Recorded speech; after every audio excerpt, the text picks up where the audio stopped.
Hello everybody, class 10th की worksheet आ गई है। 15 अगस्त 2020 वर्कशीट जो हम पढ़ने वाले हैं वो है विकास यानी कि डेवलपमेंट। इसको हम शुरू कर चुके हैं। पिछली दो वर्कशीट्स विकास के बारे में ही हमने पढ़ी थी, यानी डेवलपमेंट के बारे में।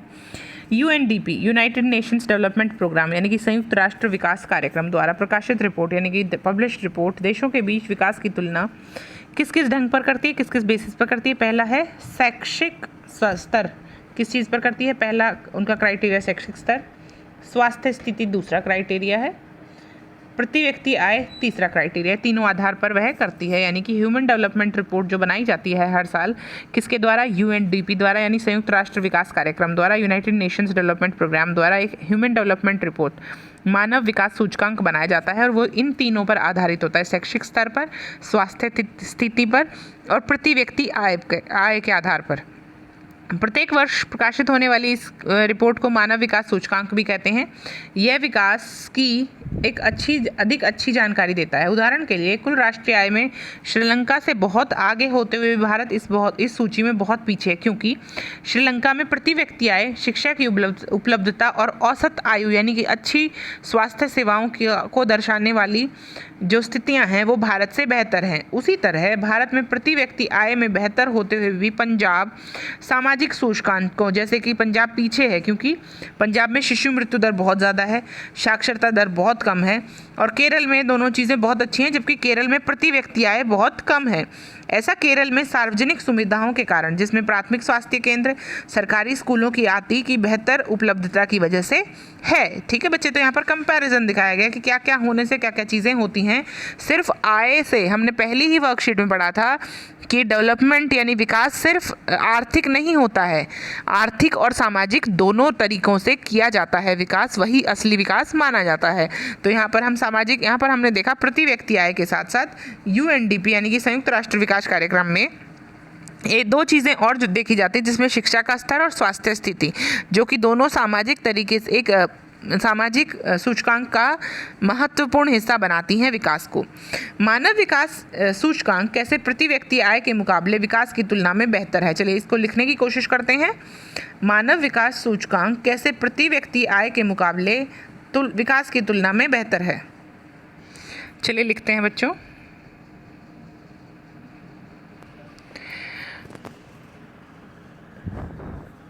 जो मापदंड केवल आय पर आधारित होते हैं उस मापदंड में बहुत सारी सीमाएं होती हैं।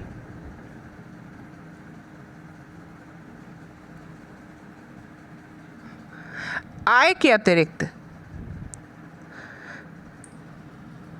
भी कई अन्य मापदंड होते हैं जो विकास आय के अतिरिक्त भी बहुत सारे मापदंड होते हैं जो विकास मापने के लिए ज़रूरी हैं, क्योंकि मनुष्य केवल बेहतर आय के बारे में नहीं सोचता बल्कि वह अपनी सुरक्षा, दूसरों के आदर, बराबरी का व्यवहार, आज़ादी के बारे में भी सोचता है।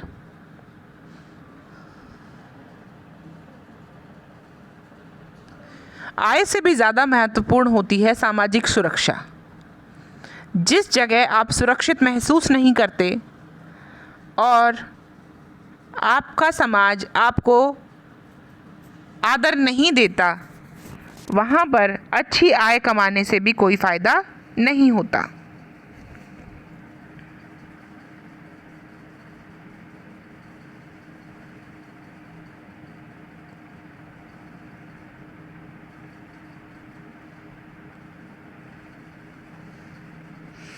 ठीक है बच्चे, ये हमने लिखा कि आय के अलावा हमारा क्वेश्चन था ये कि मानव विकास सूचकांक में प्रति व्यक्ति आय के मुकाबले विकास की तुलना के लिए कैसे बेहतर है, क्योंकि यहाँ पर बहुत सारे, क्योंकि मानव विकास सूचकांक में प्रति व्यक्ति आय के मुकाबले की जगह दो तीन चीज़ें और ली जाती हैं। यहाँ पर शैक्षिक स्तर और स्वास्थ्य स्थिति को भी तुलना में लिया जाता है, जो कि बहुत ज़रूरी है, क्योंकि सिर्फ आय से आप किसी का विकास नहीं नाप सकते। अगर आपको देशों के बीच में विकास की तुलना में कोई और पैमाना या तरीका विकसित करना होता तो उसमें आप क्या क्या शामिल करेंगे?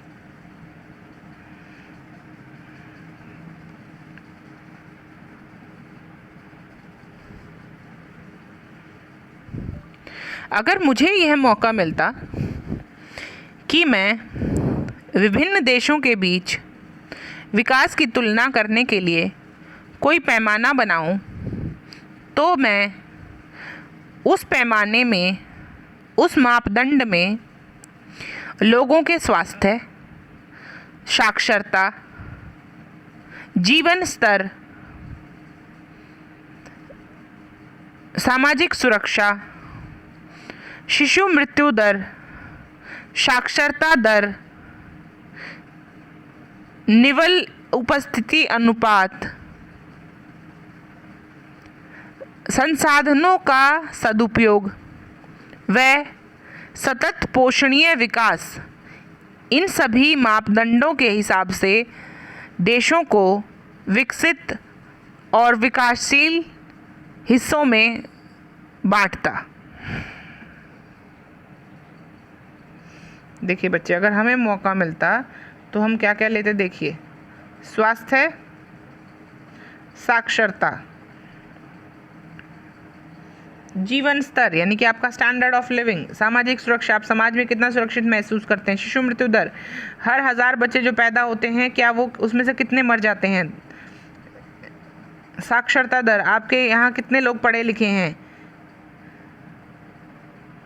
निवल उपस्थिति अनुपात यानी कि आपके यहाँ 6 से 10 साल के कितने बच्चे पढ़ने जाते हैं, संसाधनों का सदुपयोग, कैसे आपके देश में संसाधनों का सदुपयोग किया जाता है, सतत पोषणीय विकास, आप जिस विकास का सहारा ले रहे हैं क्या वो विकास अभी कामयाब है या आने वाली पीढ़ियों को नुकसान तो नहीं पहुंचा रहा। अगर वो आने वाली पीढ़ियों को नुकसान पहुंचा रहा है तो ऐसे विकास का कोई फ़ायदा नहीं है। चलिए अगले क्वेश्चन की तरफ चलते हैं। अगला क्वेश्चन क्या कहता है,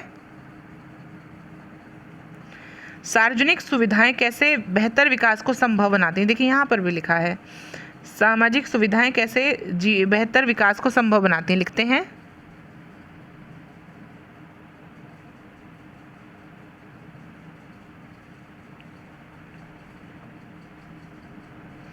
सामाजिक सुविधाएं एक बेहतर विकास को और बेहतर बनाती हैं। सामाजिक सुविधाएं जैसे शिक्षण संस्थान अगर नज़दीक हैं और लोगों की पहुंच में हैं और वहाँ पर किसी भी तरह का कोई कर नहीं देना पड़ता, तो हर इंसान खुद को और अपने बच्चों को शिक्षित करने के बारे में सोच सकता है, जो आगे चलकर एक कुशल और शिक्षित समाज का निर्माण करता है। अगर आपके घर के आसपास स्वास्थ्य संस्थाएं हैं तो आप बीमारियों से बचे रहेंगे, साथ ही स्वस्थ जीवन बिताकर देश पर बोझ नहीं बनेंगे और आर्थिक गतिविधियों का हिस्सा बनकर देश के लिए एक मानव पूंजी के रूप में उत्पादन करेंगे।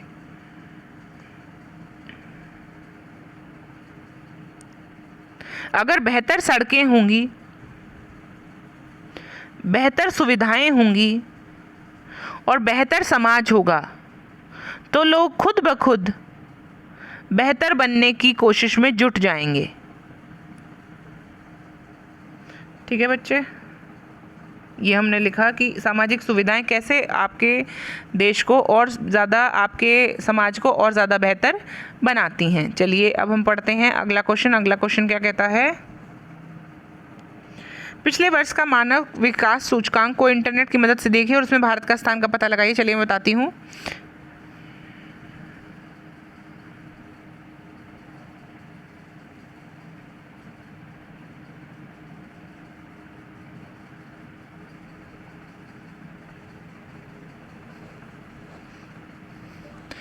दस दिसंबर 2019 को छपी मानव विकास सूचकांक रिपोर्ट में भारत को 189 देशों में से 129वां स्थान प्राप्त हुआ, जो कि 2018 में 130वां था।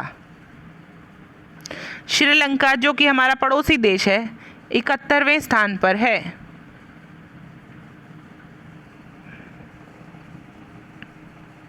ये मानव विकास सूचकांक में बच्चे। ठीक है बच्चे, आई होप ये वर्कशीट आपको समझ में आई। कोई डाउट हो तो कमेंट कीजिएगा। मिलते हैं अगली वर्कशीट के साथ। Bye bye, take care, good night.